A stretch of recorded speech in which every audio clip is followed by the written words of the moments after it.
তোমরা কি জানো দেবাদিদেব মহাদেব, যাকে এই বিশ্ব ব্রহ্মাণ্ডের সংহারকর্তা বলা হয়, আমরা যাকে এত ভালোবাসি, তার পরনে বাঘের ছাল, মাথায় গঙ্গা ও অর্ধচন্দ্র এবং হাতে থাকে ত্রিশূল ও ত্রিশূলে জড়ানো ডমরু, ত্রিনয়ন ও রুদ্রাক্ষ।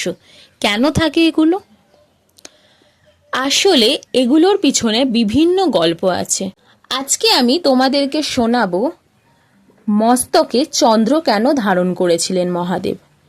পৌরাণিক কাহিনী অনুসারে ব্রহ্মপুত্রের প্রজাপতি দক্ষের মোট 60টি কন্যার সাথে বিবাহ হয়েছিল।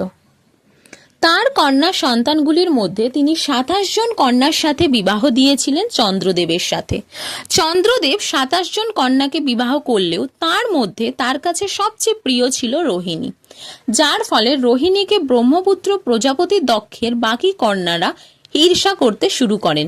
একদিন তারা একত্রিত হয়ে দুঃখ প্রকাশ করেন তার পিতার কাছে। তারা বলেন যে তাদের সাথে চন্দ্রদেব ভালো ব্যবহার করেন না। দক্ষ তার কন্যাদের কথা শুনে চন্দ্রদেবের উপর ক্রোধিত হয়ে যান, যার ফলে তিনি চন্দ্রদেবকে অভিশাপ দেন তার ক্ষয় হয়ে যাওয়ার। এই অভিশাপ থেকে মুক্তি পাওয়ার জন্যই তখন চন্দ্রদেব মহাদেবের কঠোর তপস্যা করেন। মহাদেব চন্দ্রদেবের তপস্যায় প্রসন্ন হয়ে তাকে অভিশাপ থেকে মুক্তির আশীর্বাদ দেন এবং তাকে নিজের মস্তকে ধারণ করেন। এই চন্দ্রদেবের মস্তকে ধারণের উপর আরও একটি গল্প আছে। তোমরা যদি সেটাও জানতে চাও তাহলে অবশ্যই আমাকে নিচে কমেন্ট করো। আর আমার ভিডিওটি কেমন লাগলো, আমার গল্প শুনতে তোমাদের কেমন লাগে, সেটাও অবশ্যই জানিও।